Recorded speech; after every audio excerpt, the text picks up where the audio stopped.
The Great Hall on Axis Prime buzzed with the voices of delegates from 47 different worlds. The Chamber of Unity stood as a monument to peace, its walls made of crystal that caught the light of 3 suns. Representatives of every major species in the Galactic Concordat gathered here to discuss matters that affected billions of lives across thousands of star systems. Ambassador Krelvox stood before the council with his forearms clasped nervously. His gray skin rippled with patterns that showed his anxiety. As an Arxian historian, he had spent decades studying the old records. What he had found troubled him deeply, and he knew the others would not want to hear it. Honored council members, Krelvox began, his voice translator broadcasting his words in every language. I come before you with a warning about the Zinthara Empire's expansion into the outer territories. Several delegates shifted in their seats. The Zinthara were a problem everyone knew about, but nobody wanted to address. They were aggressive, militaristic, and always hungry for more worlds to control. But they were also strong enough that confronting them meant war. The Zinthara planned to colonize a region known as Soul's Grave, Krelvox continued. According to ancient records, this area should remain forbidden. A delegate from the Morphean Collective made a sound like water gurgling through rocks. Soul's Grave is empty space, historian. It has been dead for thousands of years. Why should we care if the Zinthara want to waste resources colonizing lifeless rocks? Krelvox activated a holographic display. Ancient text appeared in the air, glowing with soft blue light. The symbols were old, from a time before the Concordat existed. Because Soul's Grave was once called something else. It was called the Terran Domain. It was the home of a species known as humans. The chamber erupted in laughter. Even the dignified elder delegates allowed themselves amused smiles. The Vrelian ambassador, a being that looked like a floating crystal formation, spoke with barely concealed mockery. The Terrans? Those are children's stories, Krelvox. Bedtime tales to frighten younglings into behaving. Be good, or the humans will come and take you away.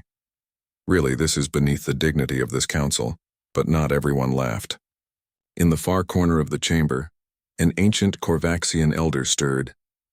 The Korvaxians were one of the oldest species in the Concordat, with records stretching back nearly 5,000 years. The elder's 3 eyes focused on Krelvox with sudden intensity. I remember the stories my grandfather told, the Korvaxian elder said, his voice like grinding stone. He heard them from his grandmother, who lived in the time before the Concordat. She said the Terrans were real. She said they fought like demons and never surrendered even when their worlds burned. Another elder, this one from the Silicate Communion, nodded slowly. My people's oldest archives mention them as well. 2-legged creatures who could survive almost anywhere. They called themselves humans. The records say they vanished in a great war, fighting something terrible from beyond the rim. The laughter had stopped now. The chamber grew quiet as the reality of what was being discussed settled over the delegates. Could the myths be true? Could humanity have actually existed? Krelvox pressed his advantage. I have found references in 17 different archives. All of them speak of the same species. All of them describe incredible warriors who fought with technology we could barely understand. And all of them say the humans disappeared near the Sol system approximately 2,000 years ago. Disappeared, said the Zinthara military governor, General Thaxron, his armored form rising from his seat. Which means they are gone. Dead, extinct. If they ever existed at all, they are dust now. The Sol system belongs to whoever claims it, and the Zinthara Empire has claimed it. Krelvox's skin patterns showed deep distress. But what if they are not gone? What if they are only hidden? The old texts warn against disturbing the Terran worlds. They say nothing. Thaxron's voice boomed through the chamber. I will not let ancient ghost stories dictate our expansion. The Zinthara need new worlds, and we will take them. This council has no authority to stop legal colonization of unclaimed territory. The council president, a wise Diluvian whose tentacles swayed with thought, attempted to restore order. Ambassador Krelvox, while we appreciate your historical research, we cannot base policy on mythology. Unless you have concrete evidence that the Terrans still exist, the council cannot intervene in Zinthara colonization efforts. Krelvox's arms drooped in defeat. I have no proof they still live. Only warnings in old texts, only stories from species who claim to have fought beside them or against them. Only coordinates that lead to the Sol system, which our sensors show as lifeless. Then this matter is closed, the president declared. The Zinthera are free to proceed with their colonization. This council is adjourned.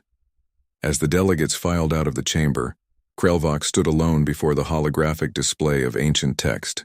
He read the words again, words written in a dozen dead languages, all warning future generations of the same thing.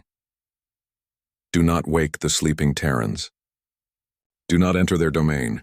If humanity lives, they chose silence for a reason. He had failed to convince them.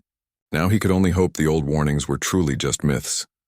Far across the galaxy, the Zinthera colony fleet emerged from faster-than-light travel at the edge of the Sol system. Commander Vexnell stood on the bridge of the lead ship, studying the sensor displays with satisfaction. Report, he ordered. Sir, we have entered the target system. 9 planets detected. The third planet from the star shows signs of past industrial development. Artificial structures detected on its surface and on the smaller satellite orbiting it. Vexnell's mandibles clicked with pleasure. Ruins of a dead civilization. Excellent. We can use the existing infrastructure for our colonies. Are there any active power signatures? The sensor officer checked his displays carefully. Some unusual readings, Commander. There appear to be power sources on the 4th planet and several of the larger asteroids, but the signatures are faint, probably just automated systems running on the last of their energy reserves. Any ships? Any active defenses? None detected, sir. The system appears completely abandoned. Vexnell allowed himself a satisfied growl. Then humanity is truly extinct if they ever existed at all. General Thaxeron will be pleased. Begin deployment procedures. Send landing teams to the 3rd planet. Let us claim our new prize. The massive colony ships moved deeper into the Sol system, their crews excited about their new home. They had no idea they were being watched. On the dark side of the planet Mars, hidden in a crater that sensors could not penetrate, thousands of lights flickered to life. Computers that had been silent for centuries began their startup sequences. Officers who had been waiting in cryosleep for decades opened their eyes. And in the command center of Olympus Station, Admiral Sarah Chen stood before a holographic display that showed every Zinthera ship entering the system. Her jaw tightened as she watched the alien fleet approach Earth, the world where 4 billion humans lived their lives, unaware that they were about to have visitors. Chen had been the guardian of this secret for 20 years. She had hoped this day would never come, but now the choice was before her. Remain hidden and let the Zinthera discover humanity's presence, or reveal themselves on their own terms. She reached for the communication panel, her hand steady despite the weight of what she was about to do. The myths were about to become reality. The galaxy was about to learn that humanity had never truly left. They had only been sleeping, waiting, watching. And now, ready or not, the galaxy would meet them again. All stations, Chen said quietly. Begin Protocol Lazarus. Wake everyone up. It's time to come home. In the dark spaces around Earth, in hidden bases on the Moon and Mars, in facilities built into asteroids throughout the system, humanity began to stir. The long silence was about to end. The Zinthera landing craft descended through Earth's atmosphere like burning meteors. Inside the lead transport, Captain Zarketh checked his weapon systems and studied the tactical display. The mission was simple. Secure a landing zone, establish a forward base, and begin cataloging whatever resources this dead world might offer. Touchdown in 30 seconds, the pilot announced. Landing site is clear. No defensive systems detected. No signs of recent habitation. Zarketh nodded. The planet looked beautiful from orbit, covered in blue oceans and green land masses. But sensors showed no cities, no spaceports, no military installations. Just wilderness and some scattered ruins. Whatever civilization had lived here was long gone. The transport touched down in a valley surrounded by mountains. The location had been chosen for its strategic value and proximity to what appeared to be ancient structures. As the ramp lowered, Zarketh led his squad of 30 soldiers out onto the alien soil. The air was breathable, warm, and carried strange scents. Native plants grew everywhere, and unusual birds flew overhead, making sounds the translator could not interpret. For a moment, Zarketh allowed himself to appreciate the beauty of this new world. Spread out, he ordered. Standard survey pattern. Tag anything that looks valuable or dangerous. The soldiers moved through the valley with practiced efficiency. They had done this on dozens of worlds before. Most of the time, colonization was boring work.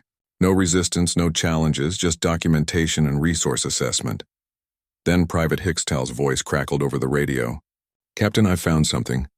A structure. It looks intact. Zarketh moved to the private's position. There, hidden partly by vegetation, stood a building unlike anything in their databases. It was made of strange materials with clean lines and efficient design. Most interesting were the symbols carved above the entrance. Can anyone read this writing? Zarketh asked. The squad's linguist studied the symbols carefully. It matches some of the ancient texts from the Concordate archives. If I'm reading this correctly, it says Auckland Regional Emergency Shelter, capacity 5,000. A shelter, Zarketh mused. Perhaps the inhabitants knew their world was dying. They built these places but could not save themselves. He was about to order the structure breached when movement caught his eye. From the tree line, figures emerged. They walked on two legs, stood roughly as tall as a Zinthara, and wore simple clothing. Their skin was various shades of brown and tan, and they had hair growing from their heads in different colors. Contact, a soldier shouted, raising his weapon.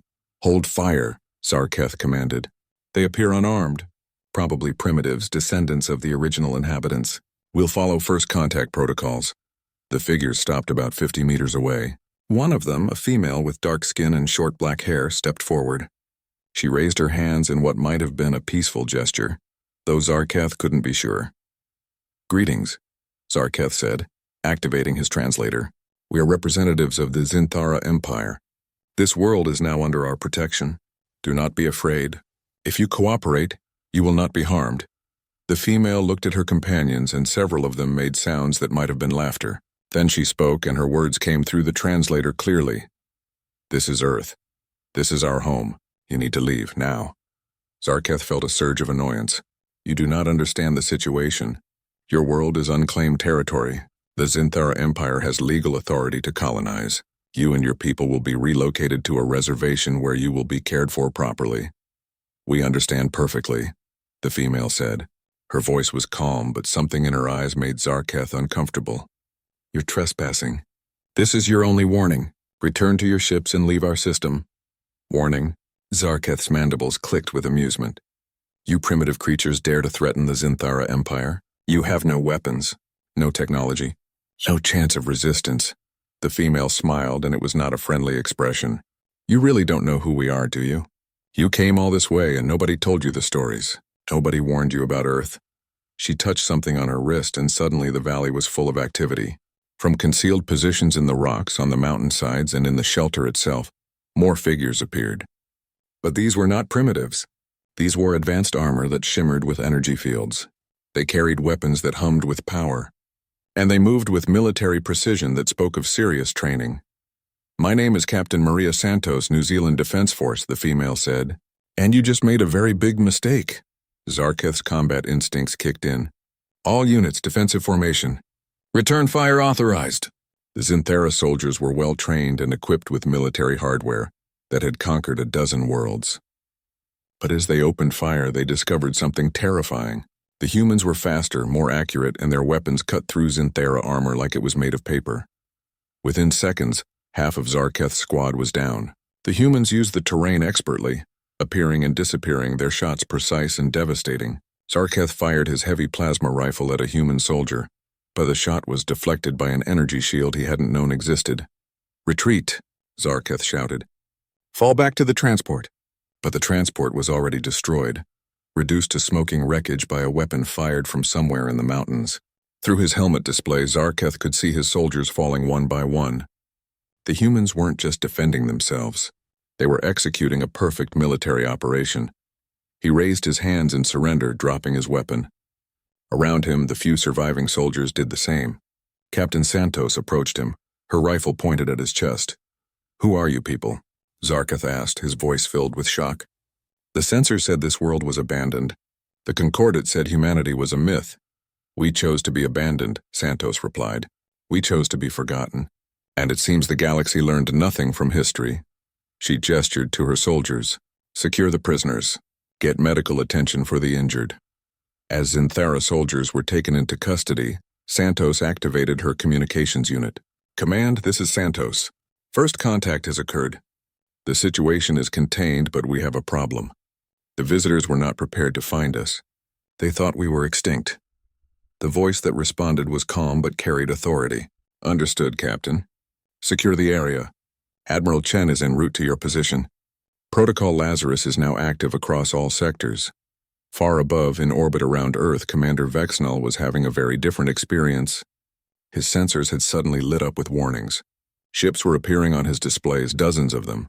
Emerging from positions his sensors had classified as empty space or dead asteroids. How did we miss them? His sensor officer said, panic in his voice. They were right there and we saw nothing.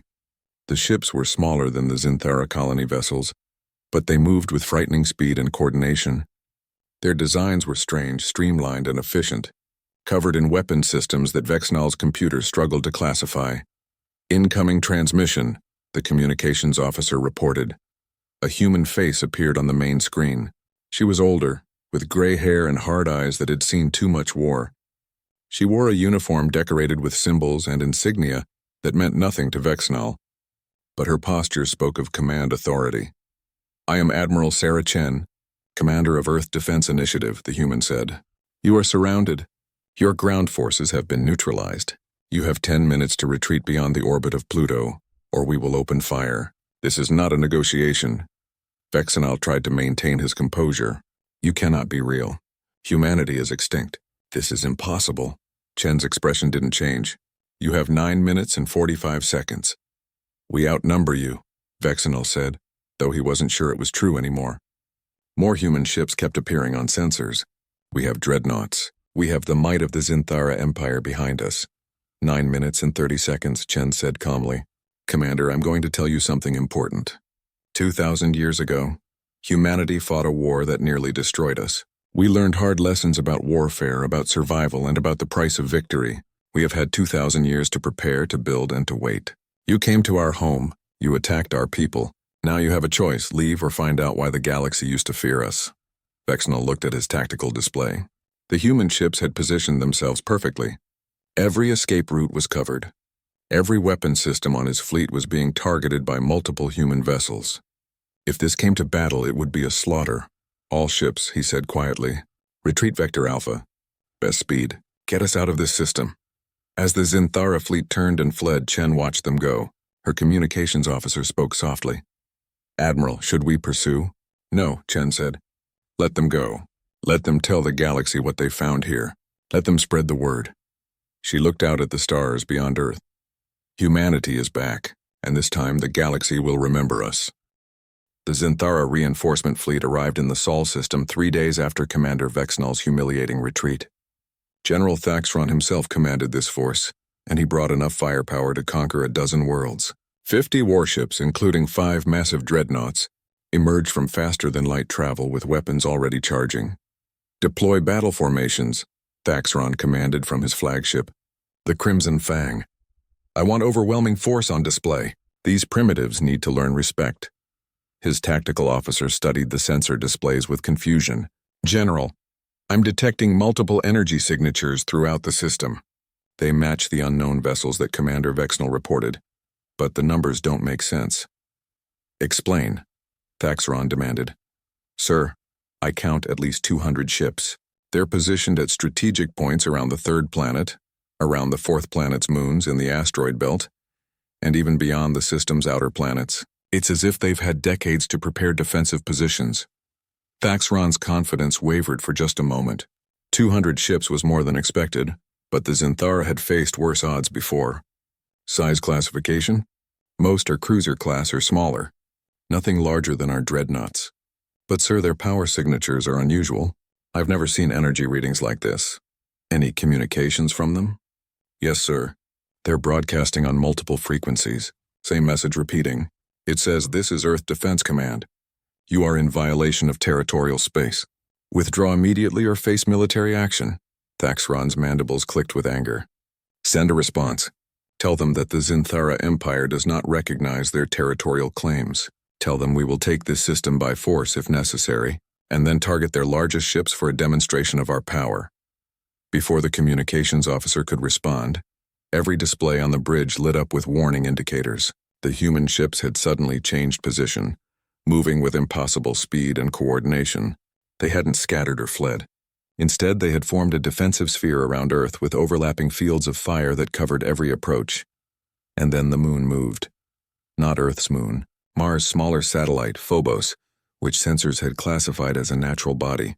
Massive sections of rock fell away to reveal metal underneath, and suddenly, Phobos wasn't a moon at all. It was a space station, easily 3 times the size of Thaxron's largest dreadnought, bristling with weapons that made Zinthara technology look primitive. "What is that?" someone on the bridge whispered. A new voice came through the communication system, and this time there was no polite warning. "General Thaxron of the Zinthara Empire. This is Captain Marcus Webb, commanding officer of the UNSC Indomitable. You ignored our warning. You brought warships into our home system. You made your choice, and who are you?" Thaxron demanded. "How do you know my name?" "We've been listening to your transmissions since you entered Concordat space 3 months ago," Webb replied. "We know everything about your empire, your tactics, and your weaknesses. Now you're going to learn something about us. You're going to learn why the galaxy was right to fear humanity." The human ships opened fire. It wasn't like any battle Thaxron had ever experienced. The human vessels didn't engage in the traditional formation combat that Zinthara doctrine required. Instead, they swarmed like insects, each ship moving independently but with perfect coordination. Their weapons fired beams of concentrated energy that carved through Zinthara shields as if they didn't exist. One of Thaxron's dreadnoughts, the Vengeful Thunder, took multiple hits to its forward sections. Critical systems failed across 3 decks. A second dreadnought tried to return fire but found its targeting systems jammed by some kind of electronic warfare the Zinthara couldn't counter. "Deploy fighter squadrons," Thaxron ordered. "Use overwhelming numbers." Thousands of Zinthara fighters launched from the capital ships, filling space with small agile craft piloted by the Empire's best warriors. For a moment, Thaxron felt hope. Surely the humans couldn't counter such a massive fighter deployment. Then the human cruisers revealed another surprise. Point defense systems activated, tracking and destroying Zinthara fighters with terrifying efficiency. Each human ship seemed to have weapons specifically designed for every possible threat. And worse, their own fighter craft began launching. Smaller and faster than Zinthara models, piloted with skill that suggested either incredible training or advanced artificial intelligence. Captain Webb's ship, the Indomitable, led a strike group that carved through the Zinthara formation like a knife. Its weapon systems were decades ahead of anything in the Concordat. Railguns fired projectiles at a significant percentage of light speed. Missiles used guidance systems that couldn't be jammed or fooled. And when Zinthara ships tried to close to energy weapon range, they found the human shields absorbed and redistributed damage in ways that shouldn't be possible. On the bridge of the Indomitable, Webb watched the tactical display with grim satisfaction. He felt no joy in this battle, only necessity. These aliens had threatened Earth. They had attacked human soldiers. Now they would learn the price of that mistake. "Target their command ship," Webb ordered. "All weapons. Maximum yield." The Indomitable and 3 other cruisers focused their fire on the Crimson Fang. Thaxron's flagship rocked under the impact. Shields failed completely. Armor plating melted under sustained bombardment. Critical systems throughout the ship began to fail. "General, we must retreat," his tactical officer shouted. "We're losing ships too quickly." Thaxron looked at the casualty reports. 8 ships destroyed completely, 15 heavily damaged, fighter losses approaching 70%, and the humans had suffered minimal damage. It wasn't a battle, it was a massacre. But Zinthara pride was a terrible thing. Thaxron had built his reputation on victory, on the ruthless conquest of lesser species. To retreat now would be to admit that humans were superior, that the myths were true, that the Zinthara had made a catastrophic error. "No," he said. "We commit everything. All remaining ships full assault on the 3rd planet. If we cannot have this system, we'll make sure nothing survives it." The remaining Zinthara vessels turned toward Earth, engines burning at maximum output. It was a desperate move, one born of pride and rage rather than tactical sense. Webb saw it coming. "All ships, defensive formation Omega," he commanded. "Protect Earth at all costs." The human fleet moved to intercept, but the Zinthara were moving too fast, sacrificing defense for speed. Several ships would reach Earth's orbit before they could be stopped, and those ships carried enough firepower to devastate the planet's surface. Then something extraordinary happened. From Earth itself, Defense platforms that had been hidden on the surface activated. Massive railgun installations that looked like ordinary buildings revealed their true nature. Missile silos buried deep underground opened, and from the ocean's depths, submarine-launched weapons streaked toward orbit. Earth wasn't just defended by its fleet. The entire planet was a fortress. The Zinthara ships that reached orbit found themselves targeted by hundreds of defensive weapons.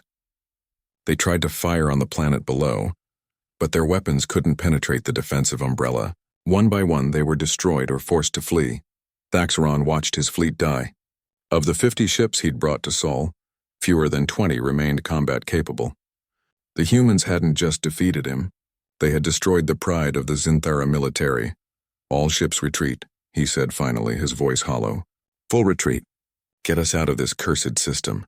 As the broken Zinthara fleet limped away from Sol, Webb didn't pursue. He watched them go, knowing that the real battle was just beginning. Those ships would return to Zinthara space.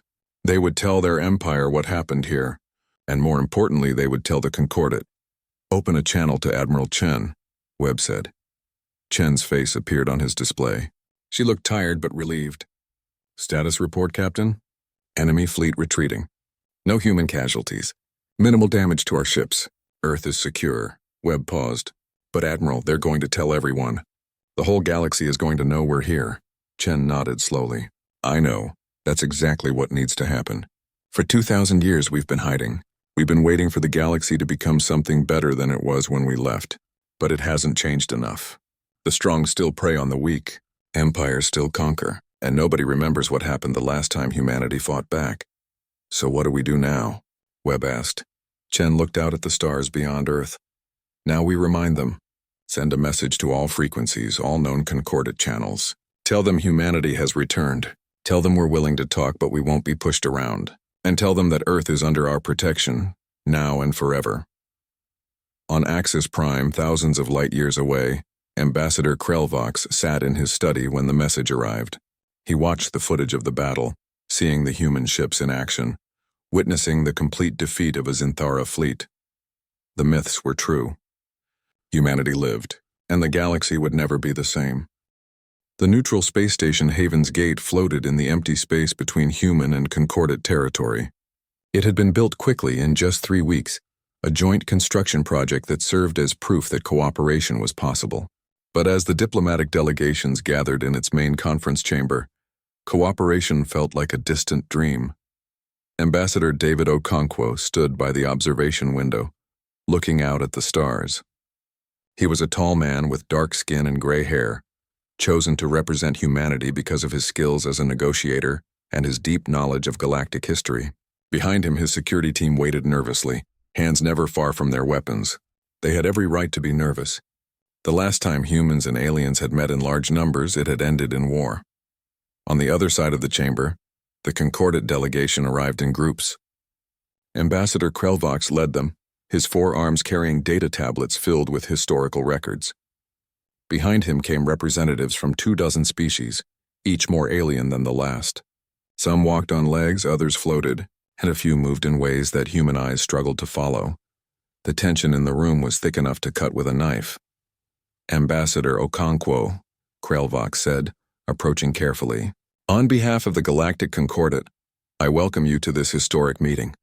It has been 2,000 years since our peoples last spoke." Okonkwo turned from the window. His expression was neutral, but his eyes were hard. "Ambassador Krelvox, thank you for agreeing to meet. Though I noticed the Concordat brought 3 military vessels as escort." "We brought none. A precaution," Krelvox said quickly. "Surely you understand. The galaxy has been shocked by your return. Many species remember the old stories and fear what humanity might do." "Fear what we might do?" Okonkwo's voice was calm but carried an edge. "Your people forgot us. You let us face extinction alone, and now you fear us?" Before Krelvox could respond, the Diluvian Council representative spoke, its tentacles waving in what might have been distress. "The Concordat did not exist during the Devourer War. The Proto-Concordat species were young and afraid. They made mistakes. Surely you cannot blame us for the actions of our ancestors." "Can't I?" Okonkwo asked. "My people nearly went extinct. Fewer than 5 million humans survived the war. We called for help and nobody came. We begged for supplies, for medical aid, for anything. And the galaxy's response was to quarantine us, to let us and the Devourers destroy each other. The chamber fell silent. Several delegates shifted uncomfortably. The truth of humanity's abandonment was there in the historical records, impossible to deny. Then an elder Korvaxian spoke, its three eyes filled with what might have been shame. You are right to be angry. What was done to humanity was wrong. But surely that was long ago. Can we not move forward? Okonkwo was about to respond when alarm klaxons suddenly blared throughout the station. Red warning lights flashed, and the chamber's displays showed tactical information that made everyone's blood run cold. A massive fleet had just emerged from faster-than-light travel nearby. The signatures identified them as Zinthara vessels, and they numbered in the hundreds. This wasn't an escort. This was an invasion force. What is the meaning of this? Krelvox demanded, turning to where the Zinthara delegation sat. Your empire agreed to honor this diplomatic meeting. The Zinthara representative, an old warrior named Korvax, looked genuinely surprised. This was not authorized by our delegation. Someone in the military must have decided to take matters into their own hands. A communication came through on all frequencies. It was General Thaxeron, his voice filled with rage and wounded pride. Attention all vessels! The Zinthara Empire will not tolerate the humiliation we suffered at human hands. If the Concordat will not act, then we will. Humanity will be destroyed, and this time there will be no survivors. Okonkwo's jaw tightened. He activated his communication device. Admiral Chen, status report. Chen's voice came back immediately. We're tracking the Zinthara fleet. They're moving towards Sol. If they maintain current speed, they'll reach Earth in 6 hours. We're moving our forces to intercept, but Ambassador, there are too many of them. We're looking at 300 warships. Even with our technology advantage, those odds are difficult. The Concordat delegates erupted in panicked conversation. Some called for their own fleets to withdraw to protect their homeworlds. Others demanded the Concordat take action against the Zinthara. A few simply prepared to flee. Krelvox looked at Okonkwo with desperation in his eyes. What will you do? Okonkwo stared at the tactical display, watching the Zinthara fleet advance on humanity's home. 2,000 years ago, the galaxy had abandoned Earth. Now history was repeating itself. The Concordat species were afraid, divided, unwilling to act unless he gave them a reason. We're going to share something with you, Okonkwo said quietly. He activated a holographic display that filled the center of the chamber. This is Earth's complete tactical database. Our ship designs, our defensive strategies, our weapon specifications, everything. The chamber went silent with shock. Why would you do this? Krelvox asked. This information could be used against you. Because 2,000 years ago humanity learned a terrible lesson about standing alone, Okonkwo said. We survived, but barely. We rebuilt, but we were changed. And we realized that the galaxy's greatest weakness isn't technology or firepower, it's the inability to trust each other. He gestured to the tactical data. The Zinthara are coming for Earth. If we fight alone, we might win, but the cost will be terrible. If you help us, if the Concordat stands with humanity, we might all survive. But more than that, we might prove that the galaxy can be something better than it was 2,000 years ago. A younger delegate, from the Vrelian Collective, spoke with disbelief in its crystalline voice. You would trust us, after everything our ancestors did to you? Trust has to start somewhere, Okonkwo said. My people chose isolation because we were betrayed. But isolation didn't make us stronger. It made us lonely.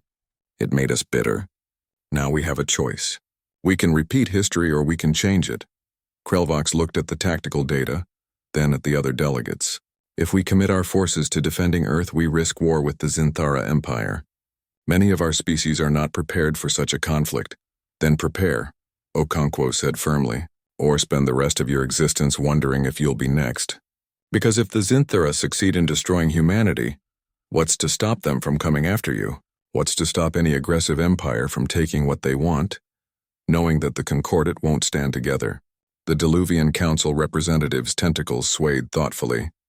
He makes a valid point. If we abandon humanity now, we prove that the Concordat is weak. We prove that we have learned nothing from history. One by one, delegates began to speak. The Arxians pledged their fleet. The Korvaxians offered their advanced shield technology. The Silicate Communion committed their heavy weapons platforms. Even smaller species, those with only a few ships, volunteered what they could. Finally, even Korvax, the Zinthera delegate, stood. I cannot speak for the military forces under Thaxron's command, but I pledge my personal ship and crew to your defense. This madness must end. Krelvox turned to Okonkwo.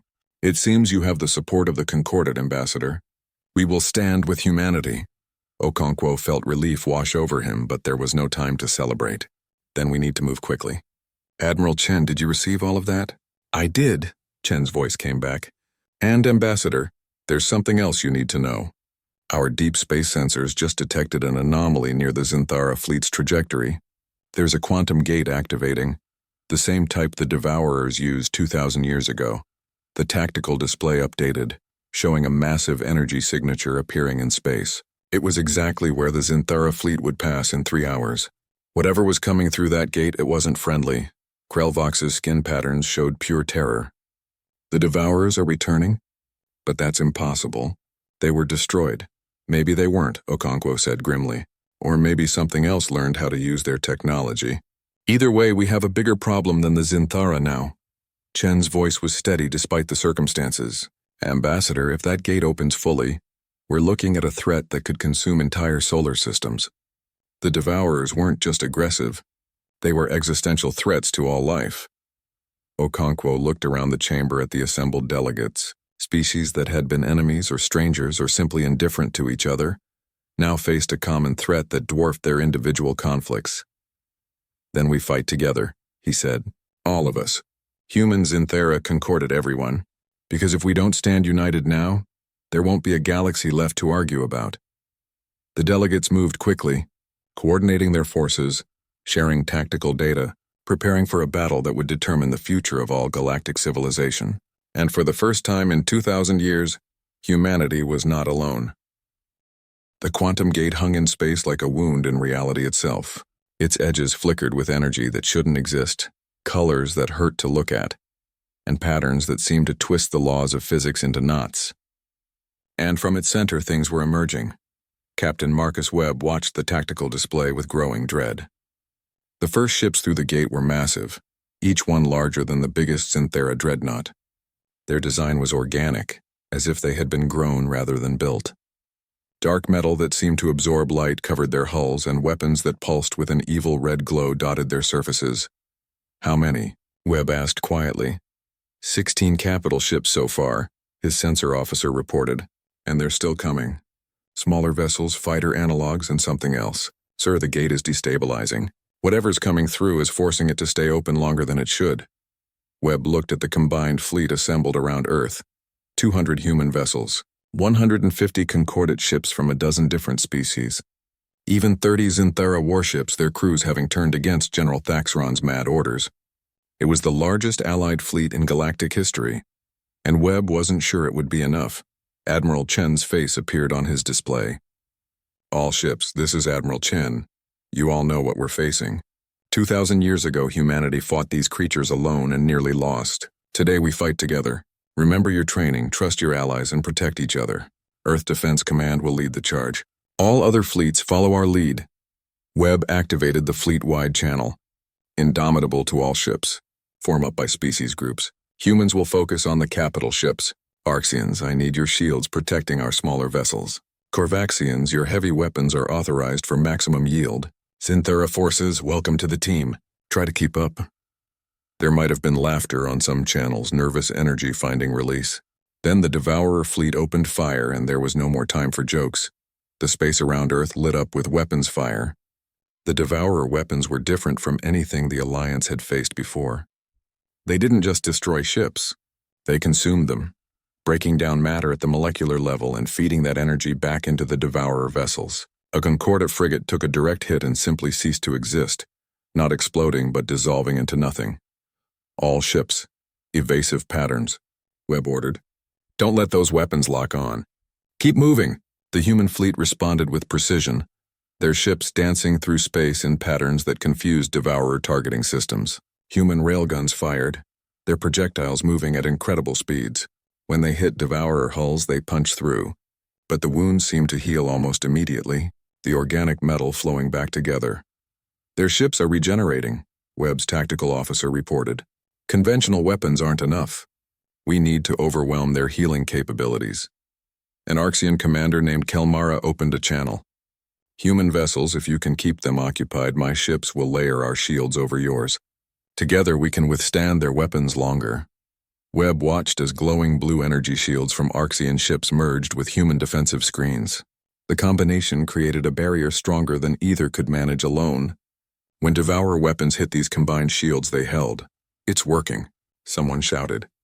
The combined shields are holding, but the Devourers adapted quickly. Their smaller vessels swarmed forward, trying to separate the Alliance ships, to break the cooperation that made them strong. The space around Earth became a chaotic battlefield. Hundreds of ships engaged in desperate combat. General Thaxron's voice cut through the chaos. His flagship, the Crimson Fang, moved into formation alongside the Indomitable. Human captain, my weapons are yours to command. We Zinthara may be stubborn, but we are not fools. If Earth falls, we all fall. Glad to have you, General, Webb replied. Target the lead Devourer capital ship. All heavy weapons, concentrated fire. Let's show them what unity looks like. The combined firepower of human railguns, Zinthara plasma cannons, Corvaxian particle beams, and weapons from a dozen other species focused on a single Devourer ship. The creature vessel tried to regenerate, tried to absorb the damage, but there was simply too much. Its hull cracked, then shattered, then exploded in a burst of dark energy. First kill, someone cheered. We can hurt them. But 15 more Devourer capital ships remained, and the quantum gate continued to pulse with energy. Something bigger was trying to come through. On Earth's surface, in cities across the planet, 4 billion humans watched the battle unfold. They saw the ships of species they'd never heard of fighting alongside their own fleet. They saw aliens they'd been taught to fear sacrificing themselves to protect human vessels. And they saw, perhaps for the first time in human history, what true galactic cooperation looked like. In the depths of space, Admiral Chen led a strike force toward the quantum gate itself. She knew the math. Even if the Alliance destroyed every Devourer ship currently in the system, more would keep coming. The gate had to be closed. Admiral, we're detecting massive energy buildup inside the gate, her science officer reported. Something's trying to force its way through. If it succeeds, the gate will stabilize permanently. We'll never be able to close it. Chen looked at her crew. They were young, most of them, born during the years of hiding. They had never expected to fight in a war like this. But they had trained for it. Prepared for it because humanity had learned hard lessons about being ready for the worst. All ships in my strike force, Chen said calmly. We're going into that gate. Our mission is to collapse it from the inside. This is a volunteer mission only. Anyone who wants to break off, do so now. No shame, no judgment. Not a single ship broke formation. I'm proud of you, Chen said simply. Let's go save the galaxy. The human strike force accelerated toward the gate with concordant vessels moving to cover their approach. The Devourers realized what was happening and tried to intercept, but Captain Webb and the main fleet threw everything they had at the enemy, creating a wall of fire and steel that the Devourers couldn't penetrate quickly enough. Chen's ship, the UNSC Valiant, entered the quantum gate first. The transition was horrible, reality bending and twisting in ways that made her crew scream. But they held together, and on the other side, they found themselves in a space that shouldn't exist. The gate connected to somewhere else, somewhere dark and cold and full of more Devourer ships than Chen could count. They had been preparing for this, building an invasion fleet designed to consume the entire galaxy. Target the gate structure, Chen ordered. All weapons. We need to destabilize it now. Behind her, concordant ships emerged from the gate, their crews determined to see this through. Even a few Zinthara volunteers had followed, including one piloted by the diplomat Corvax himself. They opened fire on the quantum gate from the inside, their weapons tearing at the very fabric of spacetime. The structure began to collapse, and Chen knew they had only seconds before the entire thing imploded. All ships, retreat! Back through the gate, now! The Allied vessels turned and burned hard for the gate entrance. Behind them, the Devourer fleet realized what was happening and gave chase. Chen pushed her engines past safe limits, and the Valiant shot through the collapsing gate, just as the space behind her ceased to exist. Back in Sol system, the quantum gate exploded in a flash of light that could be seen from Earth. When the sensors cleared, the gate was gone. And so was Admiral Chen's flagship. Webb stared at his display in horror. "Chen, Admiral, respond." "Sarah, come in." Nothing but static. Then from the debris field a single escape pod emerged. Its beacon was weak but unmistakable. The Valiant had been destroyed in the gate collapse, but Chen and most of her crew had evacuated just in time. The remaining Devourer ships, cut off from reinforcements and badly outnumbered, tried to retreat. But they had nowhere to go. The combined fleet showed them no mercy. Within an hour, every Devourer vessel in the system was destroyed. The battle was over. Earth was safe, and the galaxy would never forget. 3 months later on Earth, a monument was erected in the center of what had been called New York. It was made of metal from every species' ships, melted together into a single structure that reached toward the sky. Inscribed on it in every known language were simple words: "We are stronger together than apart. Never again will we stand alone." At the monument's dedication, Ambassador Okonkwo stood beside Krelvox, the two of them representing humanity in the Concordat. Nearby, General Thaxron stood in formal Zinthara armor, his empire having agreed to join the Concordat as a peaceful member state. The battle had changed everyone. "It's strange," Krelvox said, looking at the monument. "For thousands of years we told stories about humanity as myths, as monsters, as legends. Now those stories will change. They'll tell of the day humanity returned not as conquerors but as saviors who reminded us all what we could be." "We're not saviors," Okonkwo said quietly. "We're just people who got a second chance. The galaxy abandoned us once. This time, when we came back, we chose to give the galaxy a second chance too." Admiral Chen, her arm in a sling but otherwise recovered, approached with Captain Webb at her side. They looked tired but satisfied. "The new Concordat assembly is ready to begin," Chen said. "All species have equal representation,